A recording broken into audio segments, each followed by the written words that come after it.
السلام علیکم ورحمۃ اللہ وبرکاتہ۔ امید کرتا ہوں کہ آپ سب خیریت سے ہوں گے۔ اعوذ باللہ من الشیطان الرجیم، بسم اللہ الرحمن الرحیم۔ تمام تعریفیں اللہ کی ہے جس نے ہمیں انسان بنایا۔ کوئی اور مخلوق بھی بنا سکتا تھا، اتھارٹیز ہیں اس کے پاس، وَهُوَ عَلَىٰ كُلِّ شَيْءٍ قدیر ہے، وہ کچھ بھی کر سکتا ہے۔ کوئی اس سے پوچھنے والا نہیں، کوئی اس سے کویسچن کرنے والا نہیں، کوئی اس سے یہ کہنے والا نہیں کہ اللہ اب ایسا کیوں کر رہے ہو، وغیرہ وغیرہ۔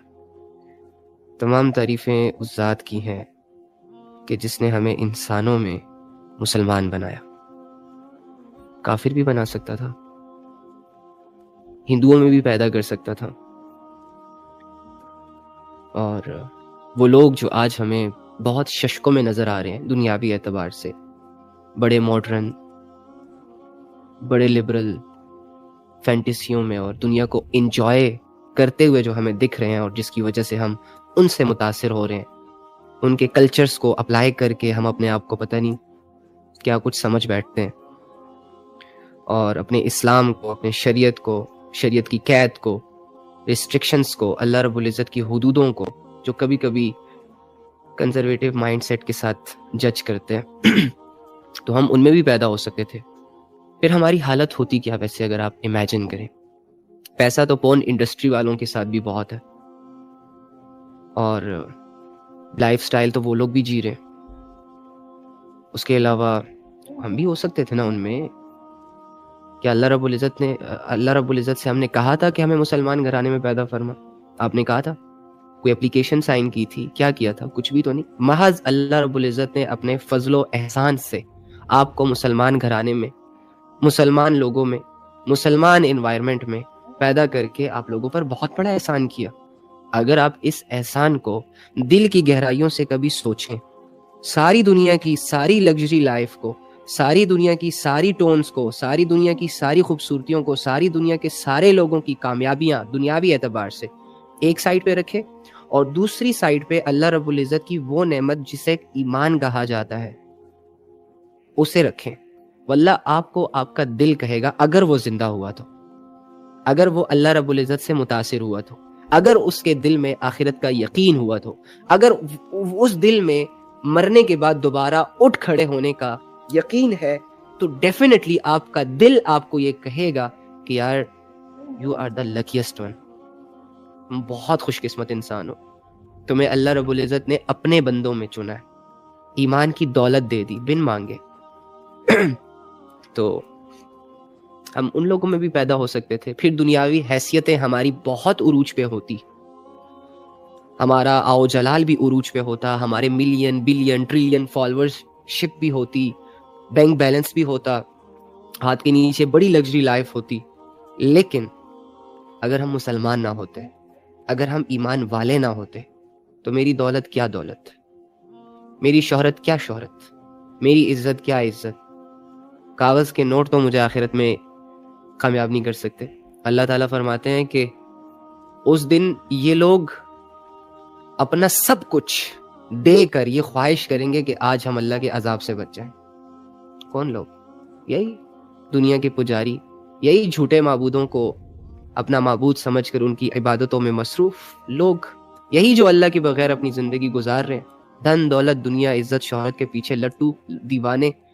اچھا، لٹو اور دیوانہ ہونا چلو اتنی بری بات نہیں ہے، محنت کرنی ہے بھائی، دنیا میں رہتے ہیں تو کمانا بھی ہے، دنیا میں رہتے ہیں تو کھانا بھی ہے، دنیا میں رہتے ہیں تو شادی کر کے بچے بھی پیدا کرنے ہیں، اس کی پرورش بھی کرنی ہے۔ یس آف کورس، صحابہ نے بھی کی ہے، ان کے بعد آنے والے لوگوں نے بھی کیا، اور آج تک لوگ کر رہے ہیں الحمدللہ۔ لیکن the thing is ڈینجرس چیز یہ ہے کہ جب بندہ دنیا ہی کو اپنا اوڑھنا بچھونا بنا لیتا ہے، اس کے مائنڈ میں یہ چیز ہوتی ہے کہ دین کے ساتھ دنیا ضروری، دنیا کے ساتھ دین ضروری، لیکن وہ سارے اوقات صرف دنیا اور دنیا داری کو دے رہا ہوتا ہے، صرف دنیا ہوتی ہے اس کی لائف میں، آخرت ایک فارمیلٹی بن جاتی ہے۔ ایسے انسان کے لیے خطرے کی گھنٹی ہے کہ اللہ رب العزت نے اتنی قیمتی دولت آپ کو دی، ایمان، کہ ایمان کے ہوتے ہوئے تمہارا چھوٹا بڑا نیک عمل تمہاری آخرت کے درجوں میں بلندیاں کرتا جائے گا، تمہیں آخرت کے اعتبار سے امیر تر کرتا جائے گا، اور اس ایمانی دولت کے ہوتے ہوئے آپ اپنے اس ایمان کے ٹوکن کو یوز کر کے آخرت نہ کما پاؤ. دنیا کی خاطر اس کو ضائع کر دو. سو یہ ان لوگوں کے لیے خطرے کی گھنٹی ہے. تو اللہ ہمیں ان لوگوں میں بھی پیدا کر سکتا تھا جن کے پاس دھن دولت دنیا عزت شہرت. آج دیکھ لو سب کچھ ہے ان کے پاس. کبھی کمپیئر کیا آپ نے؟ ویسے یہ جو لوگ سوشل میڈیا کے تھرو آپ لوگوں کے سامنے آتے ہیں، کچھ خوبصورت ہوتے ہیں، کچھ مشہور ہوتے ہیں، کچھ بلینئرز ہوتے ہیں، کچھ لگژری لائف دکھا رہے ہوتے ہیں. کبھی کمپیئر کیے خود سے ان کو؟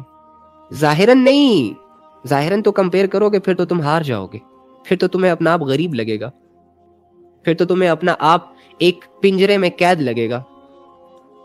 ظاہراً دنیاوی حیثیتوں سے اگر تم ان لوگوں سے کہ جن لوگوں کو اللہ رب العزت نے ایمان سے محروم رکھا اپنے اعمال اور اپنے کرتوت کی وجہ سے، اللہ کی کسی سے دشمنی نہیں ہے، یاد رکھنا. اللہ رب العزت عین ممکن ہے کہ آپ یا ساری دنیا کوئی بھی چیز اللہ سے مانگے تو پھر اس میں اگر اس انسان کی بہتری ہو تو اللہ تعالیٰ وہ اسے عطا کر دیں گے. اگر بہتری نہیں ہوگی نا تو یا ڈیلے کر دیں گے یا عطا نہیں کریں گے. ٹھیک ہے، لیکن یہ جو ایمان ہے نا، ایمان ہدایت اللہ کا تعلق، اگر کوئی شخص دل سے یہ چاہ لے کہ مجھے اللہ چاہیے، مجھے ایک خدا کی عبادت کرنی ہے، پاک صاف زندگی گزارنی ہے، ہدایت چاہیے مجھے، تو یہ ہدایت کا جذبہ جس کے دل میں بھی ہوتا ہے نا وہ تب تک اس دنیا سے نہیں جاتا جب تک کہ اللہ رب العزت اس کو ہدایت دے نہیں دیتا. یعنی اللہ کے خزانوں سے آپ کو بہت ساری چیزیں یا تو مل سکتی ہیں یا نہیں مل سکتی، یا آخرت میں ملیں گی آپ کو. اس دنیا میں آپ کو صبر اور آزمائش سے گزار دے گا اللہ. ٹھیک ہے، لیکن یہ جو ہدایت کا معاملہ ہے نا، اس میں اللہ رب العزت کسی بھی انسان کو نو نہیں کرتا. کہ ایک انسان ہے وہ سچے دل سے، دل کی گہرائیوں سے ہدایت کی نیڈ کو فیل کر رہا ہے اور اللہ اسے ہدایت نہ دے، یہ امپاسبل ہے. ایکچولی میں جو لوگ ہدایت سے محروم ہوتے ہیں وہ ہدایت چاہ نہیں رہے ہوتے. مجھے بتاؤ، جو بندہ کیریئر بنانے میں انٹرسٹڈ نہ ہو، اس کے اعمال، اس کے افعال، اس کی سوچ، اس کا ٹائم ضائع کرنا یہ اسے ریئلائز کروا رہا ہوتا ہے نا کہ تو بھائی کیریئر بنانے میں انٹرسٹڈ ہی نہیں ہے، تو اس کا کیریئر نہیں بنتا. لیکن جو کیریئر بنانے میں انٹرسٹڈ ہوتا ہے وہ محنت کرتا ہے، لوگوں کو دکھتا ہے کہ یار یہ بندہ کیریئر بنانے میں انٹرسٹڈ ہے، دین اس کا سال 2 سال کے بعد کچھ 2-4 تھپڑ دھکے کھانے کے بعد گرتے سنبھلتے کیریئر بن ہی جاتا ہے. بھائی کچھ نہ کچھ کما لیتا ہے، کسی نہ کسی جگہ پہ پہنچ جاتا ہے. تو یہ اس وجہ سے ہدایت سے محروم رہتے ہیں. بہت سارے لوگ ہدایت لینے میں اللہ سے انٹرسٹڈ نہیں ہوتے، ہدایت کی دعا نہیں کرتے، یا پھر ہدایت کی نیڈ کو فیل نہیں کرتے. غفلتیں ہوتی ہیں. وہی بات کہ جب تک غفلت ختم نہیں ہوگی تب تک اللہ سے جڑی کوئی بھی بلیسنگ ہمیں سمجھ ہی نہیں آئے گی. تو جب سمجھ ہی نہیں آئے گی تو شکر گزاری کیا کریں گے؟ پھر تو دنیا ہماری دیوانی اور ہم دنیا کے دیوانے. دنیا تو خواہشوں کا گھر ہے، دنیا تو جھوٹی محبتیں اور جھوٹی تسلیاں دینے میں بڑی ماہر ہے. دنیا کا شکنجا تو بہت بڑا ہے بھائی، اس کا پنجہ بہت بڑا ہے، اس کی گرپ بڑی مضبوط ہے. یہ جو تھوڑا سا بھی ڈھیلا کرے گا نا خود کو، دنیا موسٹ ویلکم کہے گی اسے، ساتوں دروازے کھولے گی ایسے انسان کے لیے جو دنیا کی لذتوں کی طرف آنا چاہے، جو دنیا کی اٹریکشنز کی طرف آنا چاہے، جو دنیا کی گمراہیوں میں قدم رکھنا چاہے، جو دنیا کے اندھیروں میں آگے بڑھنا چاہے. واللہ یہ دنیا بڑی خوش ہوتی ہے ایسے بندے کے لیے. اور اتنا شروع میں اتنا عالیشان استقبال ہوتا ہے نا اس کا دنیا کی طرف سے، گناہوں کی دنیا میں آپ حیران ہو جاتے ہو. اسی لیے تو وہ لوگ بڑھنے کی خواہش کرتے ہیں، ہپنوٹائز کیا جاتا ہے ان کو، لذتیں دکھا کے، مزے دکھا کے، دولتیں دکھا کے، شہرتیں دکھا کے. کیا ہو وہ دنیا جس کو خدا دھوکا کہہ رہا ہے، وہ دنیا جس کو خدا آزمائش کا گھر کہہ رہا ہے، وہ دنیا جسے خدا مکڑی کا جالا کہہ رہا ہے، نون ویلیویبل چیز کہہ رہا ہے. ارے دیکھ تو صحیح وہ کیسی جنت بنتی ہے تمہارے لیے، ایک دفعہ آؤ تو صحیح. رب کی بات کا یقین کرو گے پھر تو دنیا میں شاید پیچھے رہ جاؤ گے. اب یہ لالچی ہوتی ہیں دنیا جو دے رہی ہوتی ہے ایک عام نوجوان کو، لڑکے اور لڑکیوں کو. دیکھو دنیا کی فینٹیسی، دیکھو دنیا کا عروج، یہ دیکھو فیشن انڈسٹری کہاں سے کہاں نکل گئی، اور تم ابھی تک سٹل وہیں پہ بیٹھے ہو، پرانی سوچ، اساطیر الاولین والی زندگی، صحابہ کی باتیں سن رہے ہو. ایسے دھوکے دیتی ہے دنیا. پھر لیکن دنیا کا مقصد بھی تو کچھ ہوگا نا. ایویں تو نہیں آپ کو اپریشیٹ کر رہی. کیوں آپ پر کوئی بندہ ایویں احسان کر جاتا ہے, اس کا کوئی مطلب شطلب نہیں ہوتا آپ سے. دنیا کا قانون ہے بھائی, آپ کی مدد تبھی کی جائے گی جب اگلے بندے کو آپ کی بھی کبھی نہ کبھی ضرورت پڑے گی یا ہے. ایویں تو نہیں کھڑا ہوتا کوئی آپ کے ساتھ, بہت کم. اور اگر کوئی کھڑا ہو جائے تو ایسے لوگوں کو ہم نہیں سمجھ پاتے. دنیا کا قانون ہے, اسے کون بدل سکتا ہے؟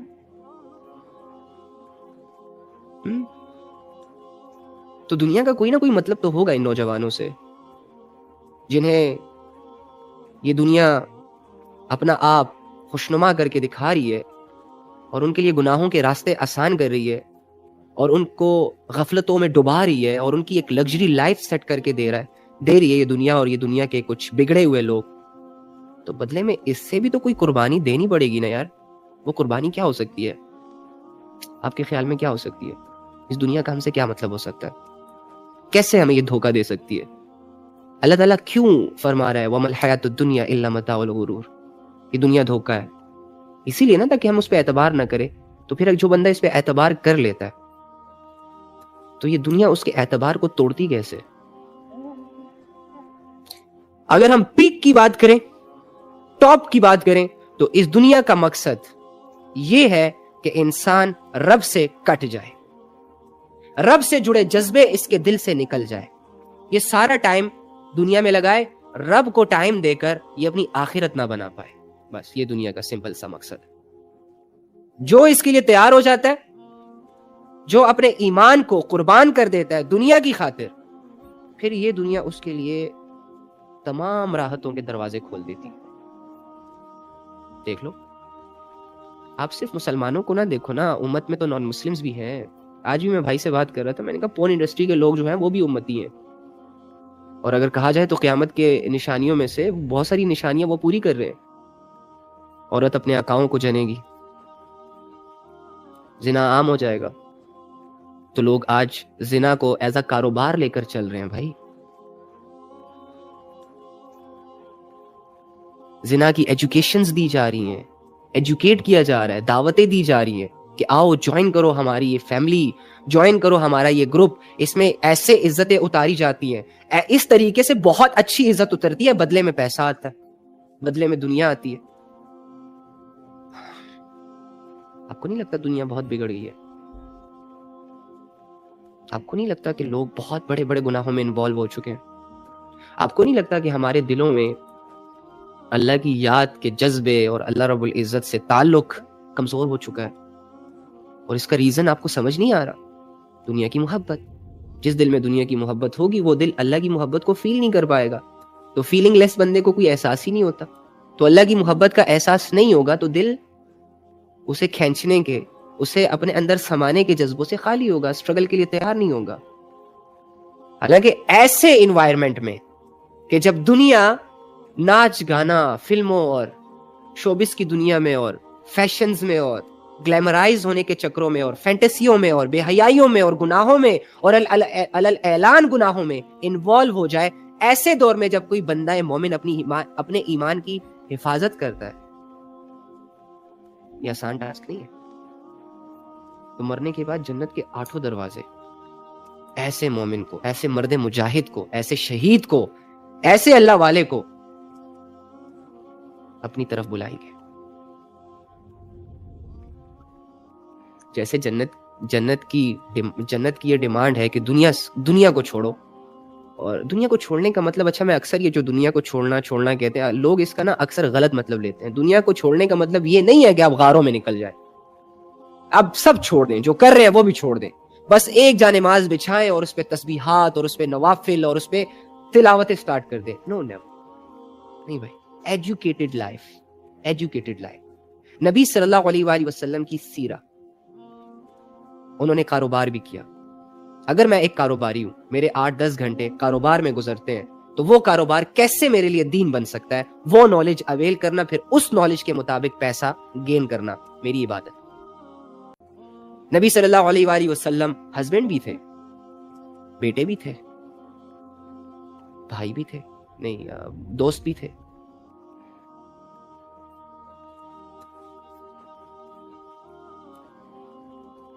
انہوں نے دوستیاں کیسے نبھائی, دوستوں کے ساتھ کیسے ٹائم اسپینڈ کیا. نبی صلی اللہ علیہ وآلہ وسلم کی لائف کو سیکھ کر، جان کر، پڑھ کر اپنا ہر ایکشن ان کے مطابق، دین کے مطابق ڈھانے کو دنیا کا چھوڑنا کہتے ہیں. کہ دنیا کے کرائٹیریاز کو نہیں فالو کرنا، دنیا کے سکوپس کو نہیں فالو کرنا. وہ دنیا جو ہمارے دین سے ٹکرائے گی، اس دنیا کو ہم نے اپنے دل میں، دماغ میں اور اپنی زندگی میں جگہ نہیں دینی. And that's it. باقی ہم نے کھانا بھی ہے بھائی، پینا بھی ہے، سونا بھی ہے، شادیاں بھی کرنی ہے، فرینڈشپس بھی لگانی ہے حلال، گھر والوں کو بھی ٹائم دینا ہے، باہر معاشرے کو بھی ڈیل کرنا ہے، ترقیاں بھی کرنی ہے، ایجوکیشن بھی حاصل کرنی ہے، سب کچھ کرنا ہے، صلہ رحمی کرنی ہے، حلال حرام کو سیکھ کے، حلال حرام کو سامنے رکھ کے حلال میں انوالو ہونا ہے، معاشرے کے لیے کچھ کرنا ہے، گھر والوں کے لیے کچھ کرنا ہے. برو مسلمان کی لائف تو بڑی ٹف ہوتی ہے. مسلمان کی لائف سکرولنگ میں نہیں گزرتی نا، 2-4 لوگوں کی غلامی میں نہیں گزرتی نا مسلمان کی لائف. ایکچولی اسے کہا جاتا ہے دنیا کے اندر غرق ہو جانا. مسلمان گھوڑے، بکروں اور گدھوں کی طرح زندگی نہیں گزارتا کہ بس ایک ہی بوجھ کمر پہ لادا ہوا ہے اور بس اس کو ساری عمر لے کے چل رہا ہے، کوئی نئی چیز اس کی زندگی میں ایڈ نہیں ہو رہی، اور اللہ سے غافل ہو کے لوگوں سے محبتوں کے دعوے کر رہا ہے. مسلمان کی یہ لائف نہیں ہوتی نا ڈوڈ. You have to understand کہ مسلمان ایک بڑی ایجوکیٹڈ، ایک سمپلسٹی میں رہتا ہے، لیکن بڑا سینسیبل بندہ ہوتا ہے. میچورٹی اس کے الفاظ سے ٹپکتی ہے، اس کے چہرے سے ایک نورانیت ٹپکتی ہے. اچھا، نورانیت کا مطلب یہ نہیں ہوتا کہ اس کی سکن گلو ہو جاتی ہے، نہیں. جب بندہ اسے دیکھتا ہے نا تو وہ تر و تازہ، حشاش بشاش لگتا ہے. آج مسلمانوں کی حالت دیکھو، سارے کوئی کونے میں بیٹھ کے رو رہا ہے، تو کوئی بستر میں چھپا کے خود کو رو رہا ہے. ابھی کیا ہوا ہے؟ آسمان ٹوٹ گیا اس پہ. مسلمانوں کی اسٹرینتھ تھوڑی پاورفل ہوتی ہے. وہ دنیا کے مسئلوں کو نا اتنا سر پہ نہیں چڑھاتے، اور اگر گر جائے نا تو انہیں دوبارہ اٹھنا آتا ہے. وہ اللہ کے لیے جی رہے ہوتے ہیں، اللہ کے لیے نبھا رہے ہوتے ہیں. اپس اینڈ ڈاؤن سے ان کا کوئی لینا دینا نہیں ہوتا. ہاں، اپس اینڈ ڈاؤنس کی وجہ سے موڈ سوئنگ ہو جائے، موڈ چینج ہو جائے، اٹس اوکے. اتنی گنجائش ہے. 2-4 دن کا سوگ منا لو، کوئی مسئلہ نہیں. 2-4 دن رو لو، دھو لو، لیکن اسے ساری زندگی کا غم نہ بناؤ یار، ورنہ تو آگے کا سفر سٹک ہو جائے گا، ورنہ تو تم یہاں لوگ آگے. موڈ چینج ہو جائے کوئی بات نہیں، لیکن بندہ نہیں بدلنا چاہیے، خدا نہیں بدلنا چاہیے، اللہ اور بندے کا تعلق نہیں ٹوٹنا چاہیے. پھر وہ کوئی بھی کیفیت ہو، پھر وہ کوئی بھی دنیا ہو، پھر وہ کوئی بھی چیز ہو، کوئی بھی خواہش ہو، کوئی بھی ایکٹیویٹی. موڈ چینج ہونا نیچرل ہے. بندہ چینج ہو جائے، اپنا آپ ہی بدل دو، اپنی انسانیت ہی بدل دو، اپنا ایمان ہی بدل دو، یہ الاؤڈ نہیں ہے.